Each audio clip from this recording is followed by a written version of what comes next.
Harusnya nih tayang udah pas rilisnya ya, jadi gue bebas ngomongin harganya. Dan selama belum ada lawannya handphone ini, gue rasa ini handphone bener-bener bikin kaget. Snapdragon 8 Gen 5 mulai dari 7 jutaan. Bener-bener gila nih si iQOO. Apa mau jadi Poco yang baru nih? Gue kira ini awalnya bakal mulai di 10 jutaan. Karena kan ya ngelihat dari iQOO 15-nya aja itu di 14 juta ya. Ya turunnya dikit lah, dan gue rasa iQOO nggak sebaik itu juga kan kalau kasih harga. Jadi ya 10 juta gitu. Ternyata emang si iQOO ini mau yang punya handphonenya itu jadi lebih banyak lagi. Jadi sama seperti video unboxing gua, video short gua, kalau handphone ini bener-bener menarik. Cuma satu minusnya aja, yaitu kamera. Yang gue yakin bakal ada komputernya yang pakai telefoto lah, yang minimal di harga segini ya. Nggak tahu bakal jadi si Poco kah atau si Infinix kah, dan nggak tahu juga hasilnya kayak gimana memang. Tapi kalau lu lagi cari HP all-rounder, compact, simple looks-nya tapi performance-nya kenceng, gua rasa iQOO 15R udah wajib lo consider. Cuma gue jelasin lagi ya untuk harganya. Start dari 7,3 jutaan untuk yang 8256GB, 12256GB itu di harga 8 juta, dan yang 12512GB itu di harga 9 juta. Menurut gue sih ya lu ambil varian yang 8GB juga nggak masalah sih.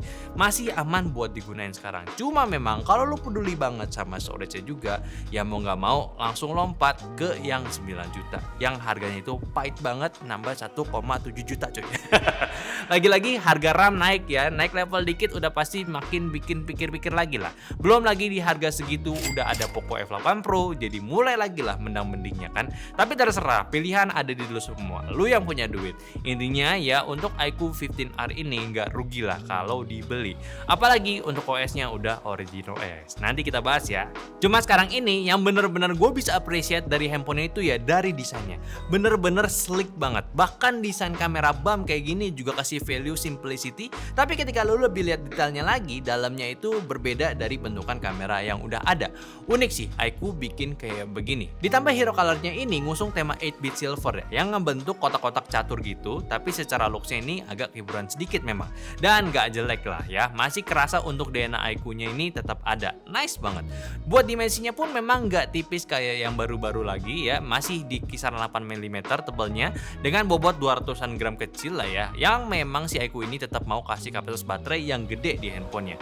Kayak 7600 mAh, lu bisa lihat handphone ini ya, lu bandingin aja sama iPhone 17 Pro, kapasitas baterainya itu bisa beda jauh lah. Ditambah untuk pengecasannya dia punya di 100 watt flash charge ya. Jadi udah jelas pengorbanan sedikit di bagian bentuknya. Soalnya nih ya, kalau mau kasih tipis terus baterai cuma 5 ribuan ya nanti ya lu pada komplain lagi. Ya udah sih, ini handphone dari desainnya ya udah nggak ada komentar aneh-aneh lah dari gua. Ya karena memang gua suka bentuk handphone yang nggak aneh-aneh seperti ini. Terus layarnya 6,59 inci dengan resolusi 1,5K dan 144Hz AMOLED juga menjadi standar handphone flagship saat ini. Yang jelas ya kalau gunain handphone ini masih cukup nyaman bahkan untuk main game sekaligus ya. Nggak terlalu kecil lah, beda sama Vivo X300 yang memang ukurannya lebih kecil dari handphone ini. Gue cukup puas untuk pakai handphone ini, nggak ada masalah, dan juga speakernya pun nggak kasih yang impresi yang jelek juga. Masih cukup menggelegar tapi nggak cempreng. Ya udahlah ya, dari handphonenya aja udah jelas ya. Sekarang kita cek aja nih performance-nya, yaitu si 8Gen 5-nya. Jadi buat kalian yang belum tahu, ini adalah chipset value flagship-nya Snapdragon saat ini. Dan gunain Oryon Core juga, jadi bukan tipe yang core yang lama, melainkan tetap sama seperti yang baru di 3 nanometer juga. Bedanya, frekuensinya ini lebih lambat aja. Bahkan dibandingkan dengan 8 Elite, ini tetap dilambatin ya. Cuma ya bukan soal frekuensi aja nih, tapi teknologinya udah yang terbaru. Dan untuk GPU-nya pun gunain Adreno 829 juga, tetap flagship. Ya simpelnya sih ini 8S Gen 4 yang di-upgrade lah. Dikombinasiin juga sama 6500mm vapor chamber cooling system. Jadi untuk penyebarannya itu dibantu lebih luas lagi. Dan lu bisa cek juga setelah kita gunain buat main game pun penyebaran suhunya udah cukup baik, menyebar ke seluruh sisi handphonenya, jadi nggak cepat untuk throttlingnya. Nah sayangnya kalau kalian lihat CPU throttling testnya di mode rata kanannya si iQOO ini, dia tuh main push performance di awal ya. Ya abis itu ngestabilin, jadi kelihatannya kayak performance-nya nggak gila aja. Padahal sih ya, ketika udah stabil ya jalannya ya lihat aja mulus-mulus aja. Anggapannya itu ya kayak lagi gas mobil aja, mesinnya kenceng di awal. Tapi kalau udah jalan kenceng stabil, bahan bakar yang digunakan itu lebih irit. Dan skor yang didapatkan buat si iQOO ini juga udah lumayan, level 3 jutaan jutaan kayak iQOO 15-nya, tapi yang ini 3 juta kecil. Dengan Geekbench dan juga 3D Mark-nya pun juga udah kenceng untuk skornya, jadinya udah nggak ada masalah lah. Tapi itu cuma dari hasil tes benchmark sintetisnya aja, yang keperluannya emang dibuat untuk ngetes seberapa jauh full powernya ini handphone. Dan kalau ngomongin performanya secara real use-nya sih ya, gua nggak begitu banyak nemuin masalah di handphone ini. Waktu dibuat main game nyantai, ini pun juga berasa banget enjoy-nya. Kayak di game Mobile Legends Ultra main selama 30 menit baterai berkurang 6% dengan rata-rata FPS yang didapat di 143 dengan suhu maksimumnya di 39 derajat Celcius. Di Mobile Legends gua sama sekali nggak ada komplain. FPS-nya udah natif di 144 di setting ultranya tanpa harus pakai fitur super frame rate lagi.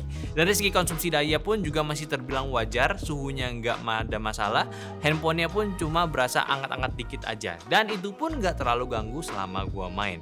Dan in case lu butuh daya lebih hemat lagi ya, gue bisa saranin lu coba pakai fitur dari chip Q2-nya si iQOO ini, si frame interpolation. Gue coba sekali match nge-rank juga dan bisa langsung gue simpulin secara experience. Jujur, susah untuk ngebedainnya. Secara feel hampir nggak ada kelihatan bedanya, dan efek berbayang ataupun delay menurut gue juga nggak begitu ngaruh. Dilihat secara data pun perbedaan ada di average power yang sekarang dikeluarin ini.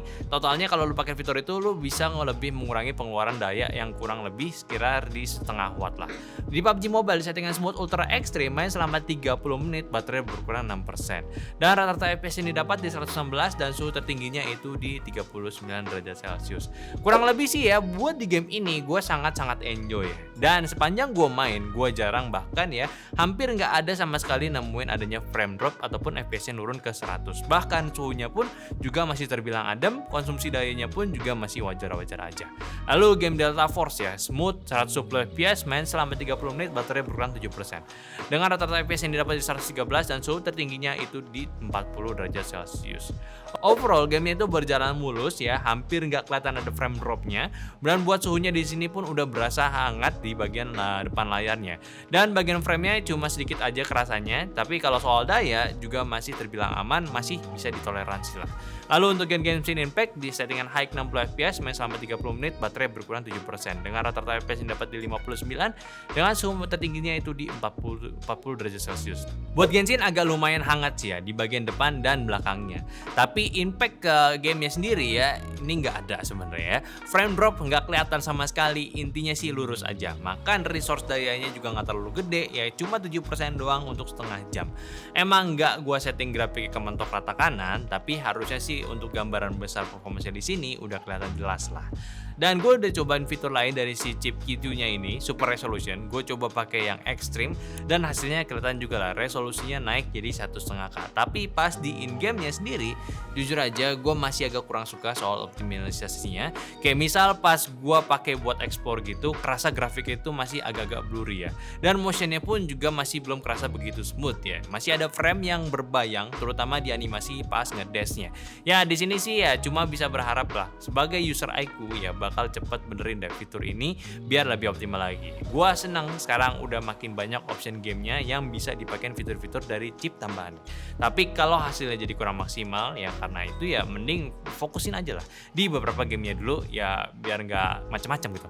Lalu di game terakhir nih kita cobain juga di Ark Knight Anfield game pabrik ya. Ya settingan very high 60 FPS main selama 30 menit baterai berkurang 13% dengan rata-rata FPS yang dapat di 50 dan suhu maksimumnya mencapai 45 derajat Celcius. Ini gue coba main di handphone ini dengan settingan default mentok rata kanan dan hasilnya sebenarnya ya sangat tidak memuaskan ya. Tapi masih gue bisa maklumin karena gue coba di handphone lain pun secara experience hasilnya pun juga mirip. Awalnya sih berasa lancar tapi selang waktu 5 menit main langsung deh kerasa kenaikan suhunya. Dan bahkan setelah gue bermain 30 menitan suhu permukaannya di handphone ini pun sendiri bisa nyampe 45 derajat. Frame in game-nya pun juga udah mulai gak stabil setelah 10 menitan main. Jadi sih ini sangat jelas game yang baru engine-nya itu ya belum optimal dan belum ada juga yang bisa yang ngejinakin gamenya kecuali ya lo main di PC sih. Jadi ya iQOO 59R ini udah jelas lah buat main game itu sangat-sangat reliable. Dari CPU yang dipakai juga udah oke banget dan juga untuk fitur gamingnya masih ada juga ya karena si super computing chip Q2-nya. Dan chip ini pun juga udah ada di iQOO 13 jadi memang nurun teknologinya ke handphone yang lebih terjangkau kayak iQOO Neo 10 kemarin juga udah ada. Cuma kabar-kabar iQOO Neo 10 ya ya, apakah ini menggantikan Lini Neo? Untungnya sih udah dikonfirm ya. Ini bukan pengganti iQOO Neo. Jadi masih ada kemungkinan iQOO Neo yang baru lagi nanti. Cuma memang nggak tahu aja sih gue ya komen aja lah menurut lo. Kalau misalkan iQOO 15R aja pakai chipset ini, kira-kira nanti iQOO Neo bakal pakai yang mana nih? Dan handphonenya kayak gimana nih? Coba diskusi di bawah. Selanjutnya Origin OS nih ya. Salah satu hal yang menarik juga di iQOO ini, karena di iQOO ini out of the box-nya udah ready Origin OS 6 dan juga masih dapat update Android 4 kali dan juga 6 tahun security patch.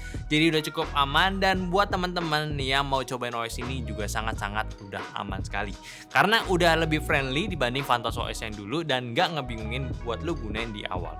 Cuma memang ya, gue masih penasaran sih next gen-nya itu seperti apa. Karena ini masih iterasi pertamanya mereka untuk di global, jadi memang belum 100% bagus sih.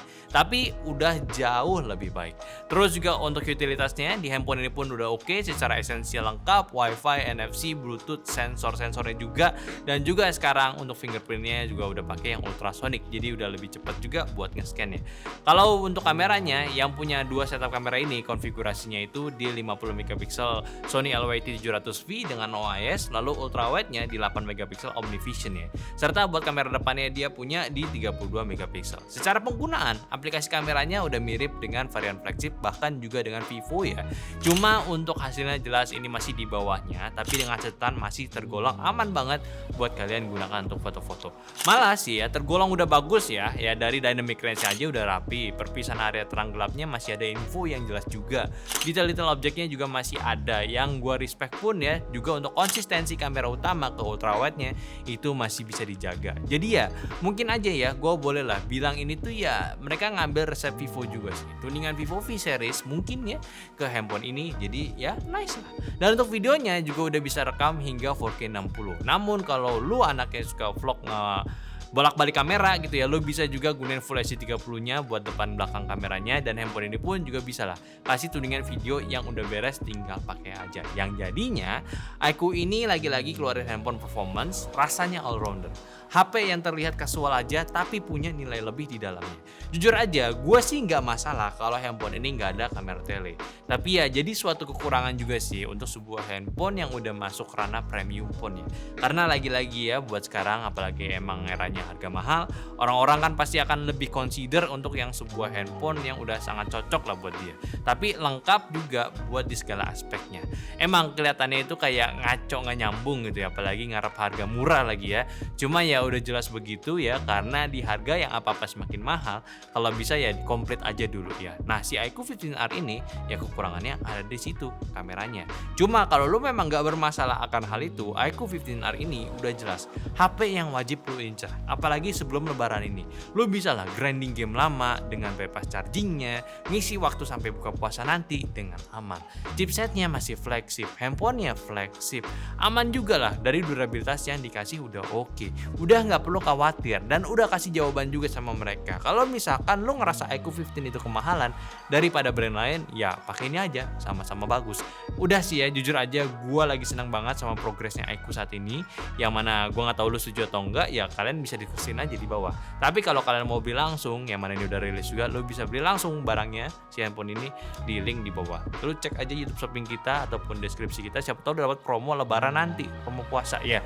Tapi seperti biasa, jangan lupa untuk diskusi di kolom komentar, dan jangan lupa juga untuk follow semua sosial media kita di Instagram, TikTok, Facebook, Discord yang semua ada di deskripsi. Dan terakhir, sampai jumpa di video nyata selanjutnya. Bye bye.